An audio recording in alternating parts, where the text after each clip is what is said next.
Okay, so as many of you may have already heard, the American Cancer Society fundraiser Relay for Life is this Friday night at Gordon Track. The event increases awareness and raises money for cancer education, research, and treatment. It's not too late to get involved either by registering online, donating to a participant, or showing up at the event to see what it's all about. At the event, we will have Root Beer Beirut, a cappella and band performances, a Miss Relay pageant, and movies and games, and all the while people will be walking laps around the track to remember those lost, celebrate survivors, and hope for a future cure. Look out for emails and check out our Facebook group for more information. I hope to see you all there. Thanks.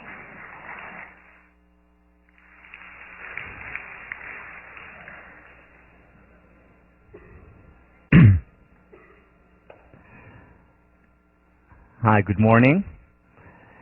We're going to pick up where we left off last time, but before we do, a few of you came to me after class and asked about alternative forms of exercise. So the study that I gave, also what you read, the article by Callahan and others, is mostly about aerobic exercise. And as I mentioned earlier, this is about moderate intensity workout, which would mean, if you want to work with pulse, about 70%, between 65 and 75% of your maximum heart rate. Again, you just Google heart rate, exercise, and you'll immediately get all the tables that you need. But that's one form of exercise. Some of you ask, what about weight training? What about interval training? So sprints and stops, something that the crew team does often, athletes do often. What about this form? The reason why I didn't bring it up explicitly in the lecture is because the jury's still out on the different forms of exercise. But let me tell you what are some of the trends that we see in research. Right now, it seems that if there is only one form of exercise that you do, the best bang for the buck, best value for your time would be aerobic exercise. 3, ideally 4 times 30 minutes of aerobic exercise a week. That's at minimum. However, if you can also do weight training and supplement the aerobic exercise, that's terrific, that's great. Twice a week, 3 times a week of weight training is great, especially as you get older. That weight training contributes more. But also at a very young age, weight training is good. However, it is not a replacement for aerobic exercise. It hasn't shown to have the same psychological effects as aerobic exercise does. The other form of exercise that has been studied, and again, these are all tentative results. There have been pilot studies about it. The ends, the sample sizes are not large enough yet to say definitively, just like we can say about aerobic exercise, it has a similar effect to some of our most powerful psychiatric drugs. That's definitive. There are tons of studies on it ever since Babiak 2000 as well as before. But another form of exercise that has begun to be studied with some very promising results is interval training. Interval training would be, say, running at between 90 and 95% of your maximum heart rate. So if you're 20 and your maximum heart rate would be 200, because it's 220 minus your age, then it would be running at around 180 to 190 pulse rate, which is hard, which is tough, which you can't do for a very long time. But doing it for as little as 30 seconds up to a minute, and then resting, letting your heart rate go back down to 60% of its maximum, say 120, and then doing another interval, that has been shown with pilot studies only to have remarkable effects. In fact, often more powerful than aerobic exercise on its own, and lasts for even longer, the effect. So, again, I did not introduce it officially as part of the class, but since many of you asked, I'm introducing it because what I want to introduce here are only things that are with very robust results. John Ratey talks about this, and I'll talk a little bit about John Ratey in a minute. He's the Harvard Medical School psychiatrist who's probably the leading proponent and researcher in the area of exercise and mental health. And he himself, even though the results are still tentative, he introduces 2 interval trainings a week. So in addition to working out 6 days a week, 2 of them include full-out sprinting, rest, full-out sprinting, rest. And what they've shown is that with even less time than 30 minutes, you can get the same psychological effect and even better. What I do twice a week, I introduce interval training. So for example, this morning when I was on my trampoline, I did it for 30 minutes, and out of the 30 minutes, there were 4 sprints. Indeed. You don't believe me that I do trampoline, do you? I'll videotape it. Maybe not. So 4 sessions of sprints, and then I have my heart monitor on, going all the way, for me, it's about 165 heart rate, between 165 and 170. And then resting, going back to about 110, which is more or less 60% of my maximum, and then doing it 4 times. And for the rest of the 30 minutes, I just do moderate aerobic exercise. So I also introduce the interval training. The weight training I do less of because I get that from yoga, a lot of the strengthening exercises. The most important thing, though, that I do want to say about interval training is that, especially for perfectionists, it's very easy to overtrain. You don't want to get to your maximum heart rate and keep it there for a long time, even if you can. More does not necessarily mean better. And unless you're training for the Olympics, in which case you do want to get to 100% of your maximum heart rate at times. For maximum health, you want to get to 90%, maximum 95% of your max heart rate, which is why a heart rate monitor can help so much, because it can tell you when you're working too hard or when it's too easy. Bottom line, variety is good for exercise. If you can introduce dancing, that's great exercise. If you can introduce once in a while working out in the gym, once in a while playing basketball, rowing, the more variety, the better. But the foundation, at least 3, ideally 4 times a week, 30 minutes of aerobic exercise. So we stopped last time with overcoming barriers.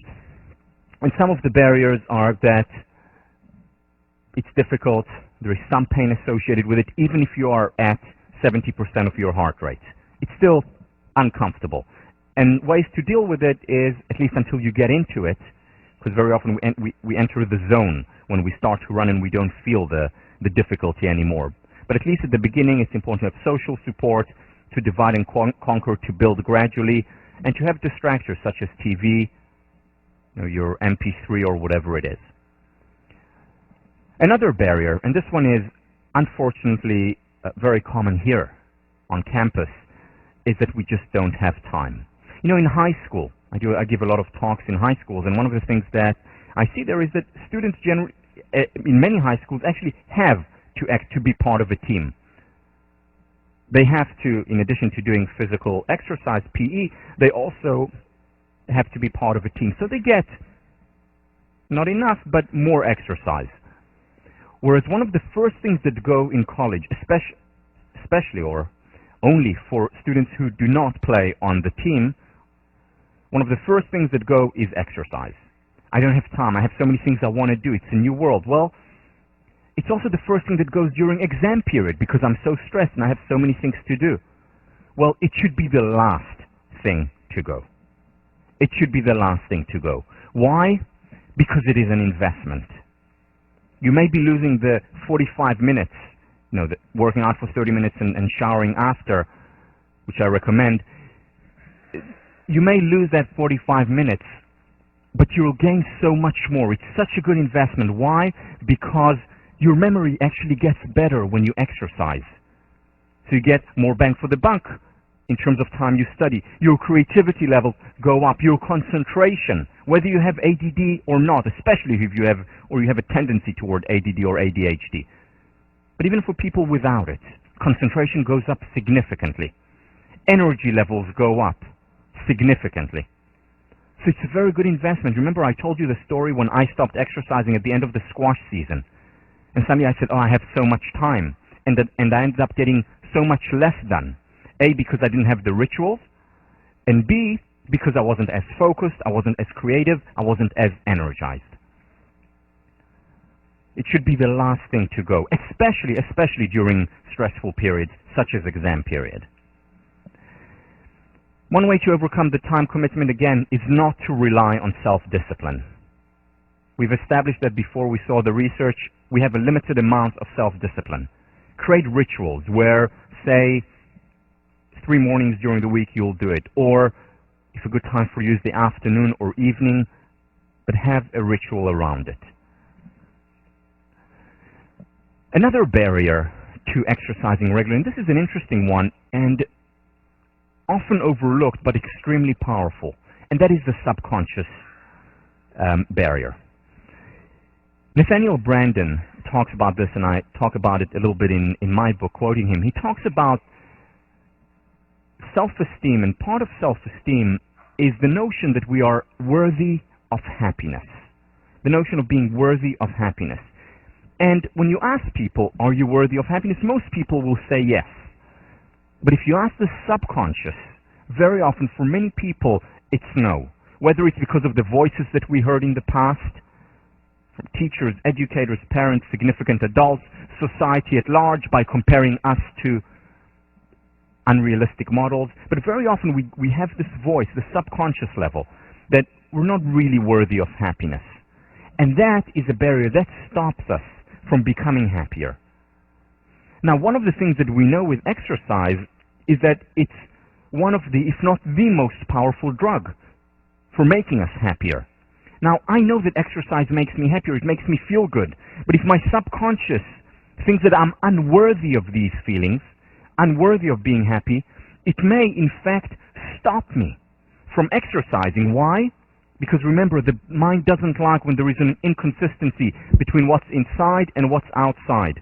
And if what's inside is saying, shouldn't be happy, then I try to match it with what's inside. And then I don't exercise. Because if I do exercise, then there will be a disconnect. I will be happier than I think I'm worthy of. There's a lot of research on this.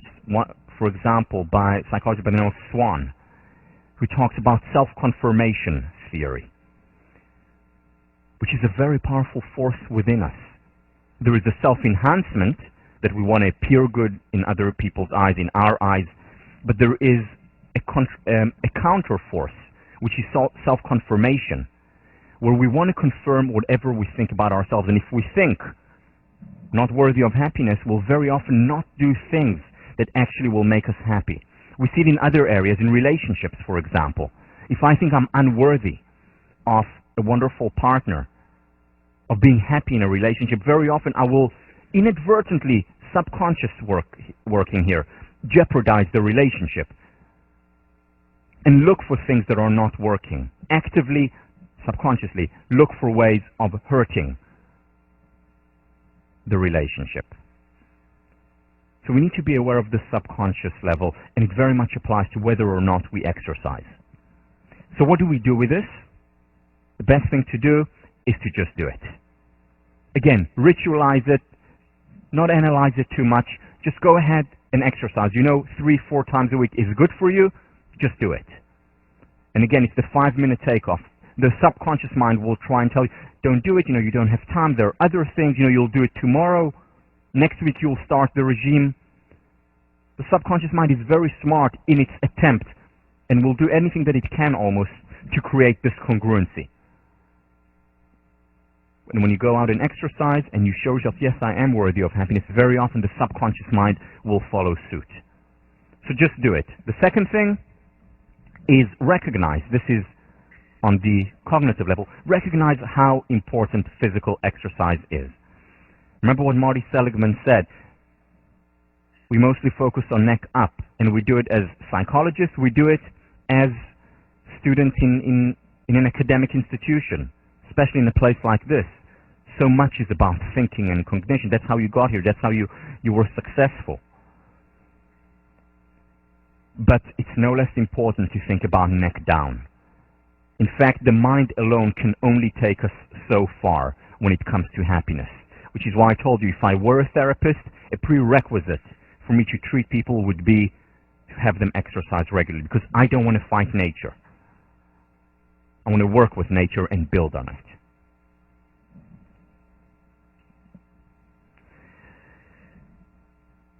Exercise, in many ways, is the unsung hero of psychological interventions.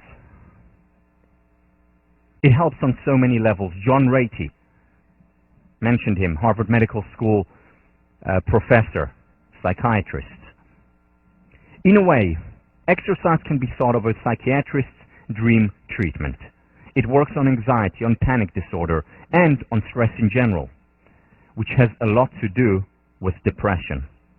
And it generates the release of neurotransmitters, norepinephrine, serotonin, and dopamine, that are very similar to our most important psychiatric medicines.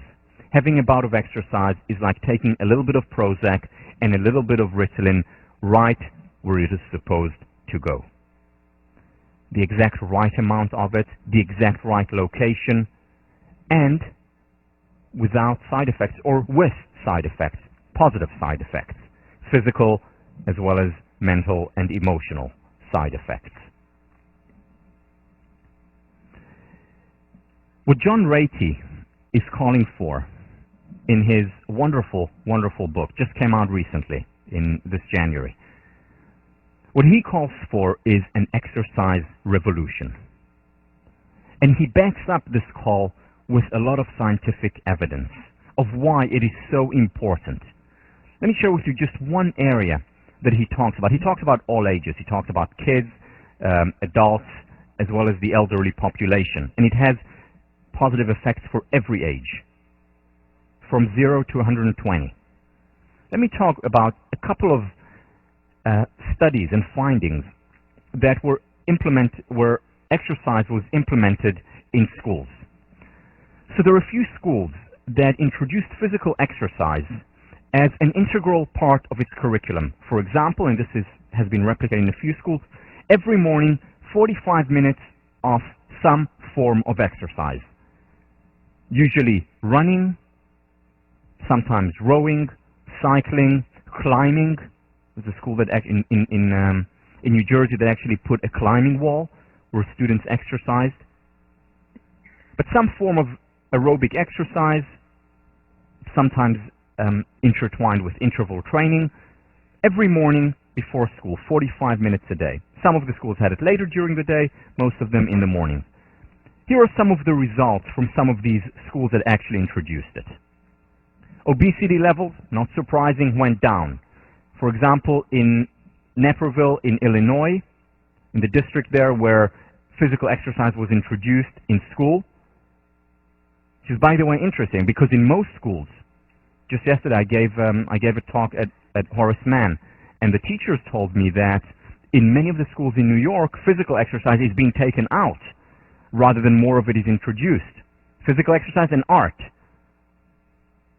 both taken out. Why? Because they have to get the grades. Neck up. And that's a pity, and they pay a price. So obesity in the school in Naperville, or in the district Naperville in Illinois, obesity levels went down from 30% to 3% among the students.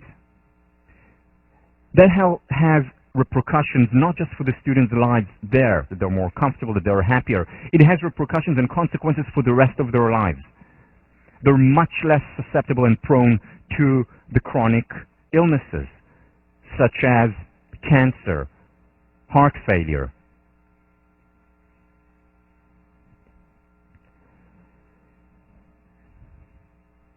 It's a win-win on so many levels, much less susceptible to diabetics. So that's obesity. What they also find at Naperville is that the grades went up significantly. In fact, usually the U.S. doesn't do very well when it comes to those international tests, math and science tests that they do. I think it's usually in 8th grade. Well, Naperville is an exception. They scored number 6 in the world in mathematics and number 1 in the world in science. Now, people argue, well, Naperville is an affluent neighborhood or district, and it's true. How about other places? Well, they introduced exercise in very poor areas, in inner cities. For example, in Titusville, Pennsylvania, where many people are way below, where the average is way below the average income for the state. When before they introduced exercise, school performance, they were significantly below state average, Pennsylvania's average. After introducing exercise, within a year, they went up to 17% above state average, with the only change being that year introducing physical exercise. They've seen this in other schools, in other districts as well. And what they also saw in the same school, in Titusville, that fist fights, for example, they noticed violence disappeared completely as a result of the exercise. What they found also in a school in Iowa, where they introduced physical exercise, disciplinary problems went down from 225 to 95 in 1 year. In another school in Kansas, also inner city, disciplinary problems went down by 67% after they introduced exercise. We're much less likely to be violent. It calms us. It brings us to our natural state of being, which is much calmer as opposed to being angry and upset. And people need to let out that steam. And unfortunately, very often that steam is let out in fights with aggression. And this is a much healthier way to divert that healthy energy. Let me show you a clip from one of my favorite movies, Legally Blonde. And it's the part where a woman is just being charged with the murder of her husband. And our very own law school graduate, Reese Witherspoon, defends her.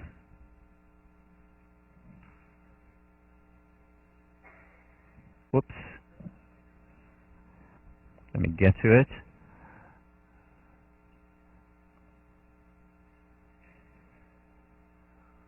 Thank you. Videos.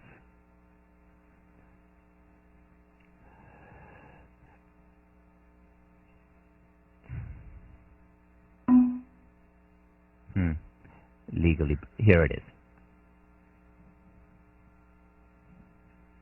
We're defending Brooke Wyndham, whose very wealthy husband was found shot to death in their Beacon Hill mansion. Gold digger? You'd think so, since the stiff was 60, but she was rich on her own, some kind of fitness empire. You can buy her exercise tapes on infomercial. Wait, are you talking about Brooke Taylor? Maiden name Taylor. You know her? She's at Delta Nu. She wasn't in my pledge class, but she graduated 4 years before me. But I used to take her class at the Los Angeles Sports Club. She's amazing. Amazing? How? She can make you lose like 3 pounds in one class. She's completely gifted. Well, in all likelihood, she's completely guilty as well. I just don't think Brooke could have done this. Exercise gives you endorphins. Endorphins make you happy. Happy people just don't shoot their husbands. They just don't.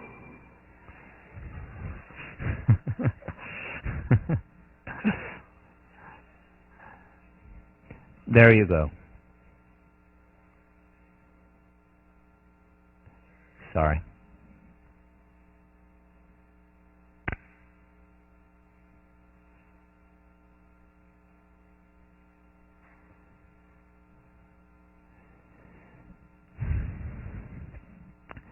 You know, in the book, I talk about the happiness revolution.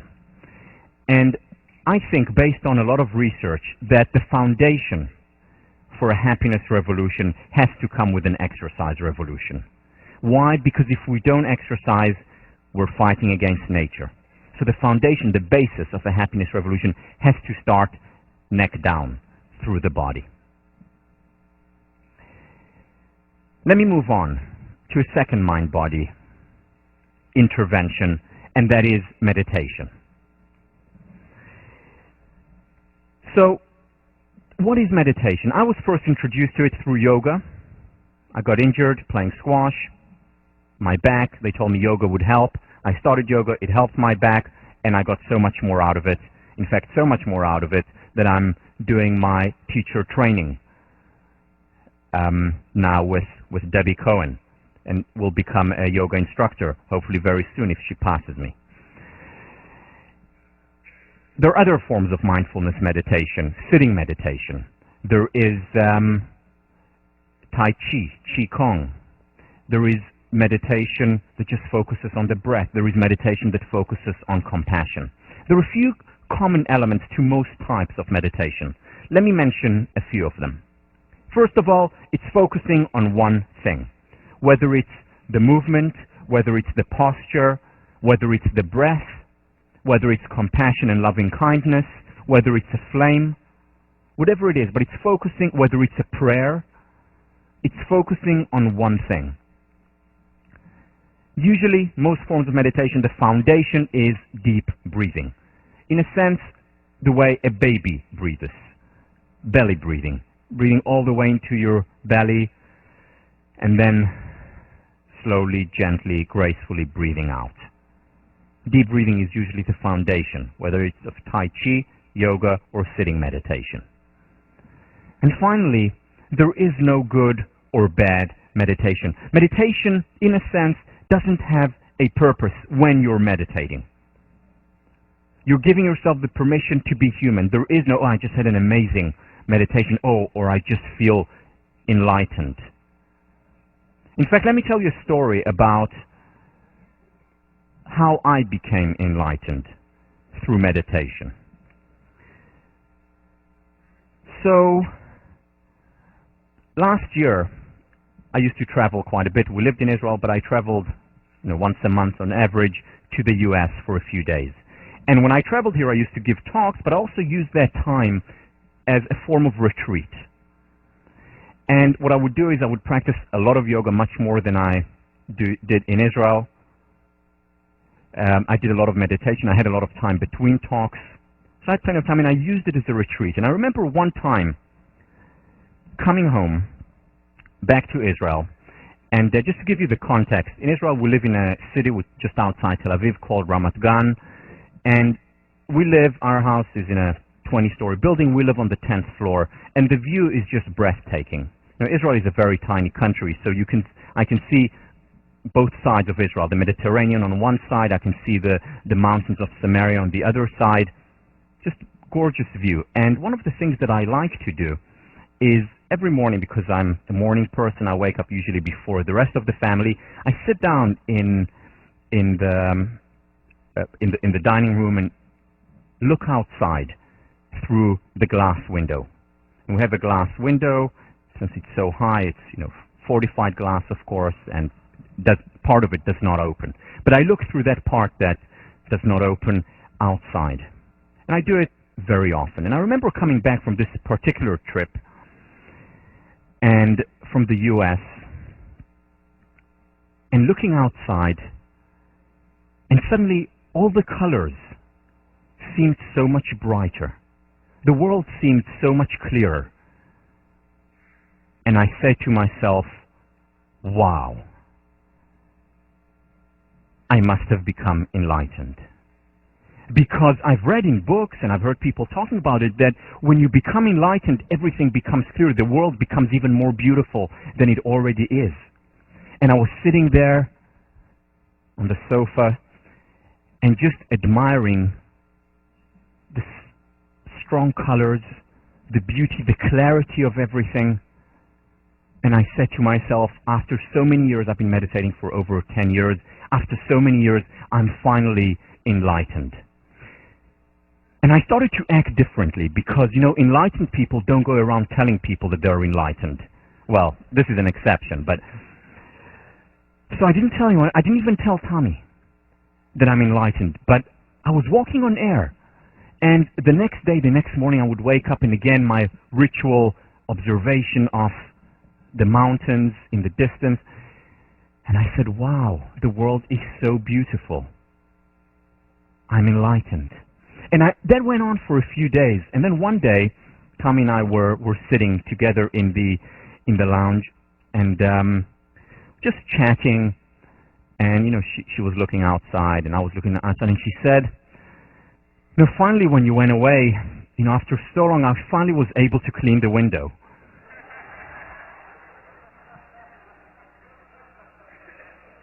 I said, what? And she said, I haven't been able to get out there, but I got this machine, the two-sided machine with a magnet. I was finally able to get it, and I finally cleaned the window. So much for my enlightenment. So, maybe there is enlightenment. I don't know.